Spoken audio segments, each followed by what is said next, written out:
ধানমন্ডি ৩২ নম্বরে আ আজকে যে ঘটনাটি ঘটলো সেটা সম্পর্কে আমরা সবাই অবগত আছি। তো এটা আমাদের জাতীয় জীবনে একটা বিশেষ গুরুত্বপূর্ণ দিন এবং খুব বড় একটা মেসেজ বহন করে বলে আমি মনে করি। এবং আজকের এই ঘটনার জন্য আসলে বাংলাদেশের তদানীন্তন প্রধানমন্ত্রী শেখ হাসিনা নিজেই দায়ী।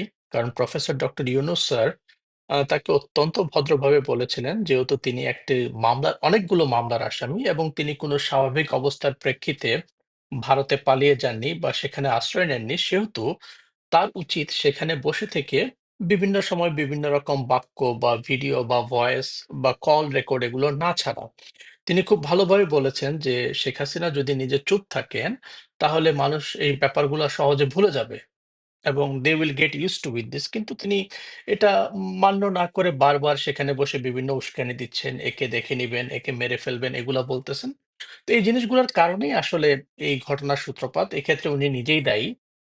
আর আরেকটা জিনিস যেটা সবচেয়ে ইম্পোর্টেন্ট, যেটা সবচাইতে গুরুত্বপূর্ণ মেসেজ আমাদের জাতির জন্য যেটা, সেটা হচ্ছে আমরা অনেকেই ধারণা করেছিলাম যে ৫ আগস্টের পরে ছাত্রদের মধ্যে ফাটল ধরেছে এবং বিভিন্ন রাজনৈতিক দলগুলো তাদের এজেন্ডা নিয়ে নিজেদেরকে শক্তিশালী রূপে প্রকাশ করছে। আসলে ব্যাপারটা তা নয়। আমাদের শিক্ষার্থীরা আবার সুন্দরভাবে প্রমাণ করেছে যে তাদের স্বার্থে, দেশের স্বার্থে, দেশপ্রেমের স্বার্থে তারা সবাই এক। এটা অবশ্যই প্রশংসার দাবিদার বলে অবশ্যই বলতে হবে। আর এখানে আরেকটা জিনিস খুবই স্ট্রং ভাবে একটা মেসেজ আছে, সেটা হলো সেই রাজনৈতিক দলগুলোর জন্য যারা এই নতুন বাংলাদেশে নির্বাচন বলে লাফানো শুরু করছেন, যে কিছু হলে একটা নির্বাচন দিতে হবে, কিছু হলেই প্রফেসর ইউনূস স্যারের উপর একটা প্রেসার দেওয়া শুরু করছেন যে নির্বাচন দিতে হবে। এটা কিন্তু তাদের জন্য একটা অশনি সংকেত যে ছাত্রদের মধ্যে একতা, এটা কিন্তু এখনো নষ্ট হয়ে যায়নি। কাজে আপনারা যদি তাদের যে মূল কাজ, যে মূল এজেন্ডা, যে কারণে এতগুলো ছেলে মেয়ে জীবন দিল, আমাদের ছাত্ররা রাস্তায় নেমেছিল যে একটা সুন্দর একটা বৈষম্যহীন নতুন বাংলাদেশ তৈরি করা, যেটা ছিল তাদের মেইন প্রত্যয়। সেখান থেকে তাদেরকে দূরে সরে যেতে বাধ্য করে শুধুমাত্র একটা নির্বাচন করে তাদের দ্বারা নির্বাচিত সরকার ডক্টর ইউনূস স্যারকে একটা ব্যতিব্যস্ত করে রাখা। এই কাজটা যারা করতেছিলেন এটা কিন্তু তাদের জন্য একটা অশনি সংকেত।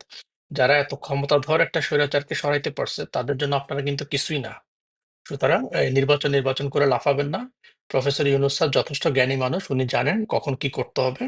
আপনাদের উচিত হবে, আমাদের অনেকবার আগে থেকে আমি বলছি যে আপনাদের উচিত হবে আমাদের যে ছেলেমেয়েরা আছে তাদের বুঝা, তারা কি চায়। আপনারা বারবার এই জিনিসটা বুঝতে এবং ক্যালকুলেশন করতে ভুল করতেছেন। এখনকার যুগের ছেলেমেয়েরা আপনাদের যুগের মানুষজন না কিন্তু। এরা ডিজিটালি কানেক্টেড, অনেক পাওয়ারফুল। সুতরাং ইউনূস স্যার এদেরকে খুব ভালো বুঝে। আপনারাও এদেরকে স্টাডি করুন, বুঝার চেষ্টা করুন। না হলে কিন্তু অনেক বড় ক্ষতি করে ফেলবেন। পরে আর শুধরাতে পারবেন না সেটা। আশা করি সবাই ভালো থাকবেন।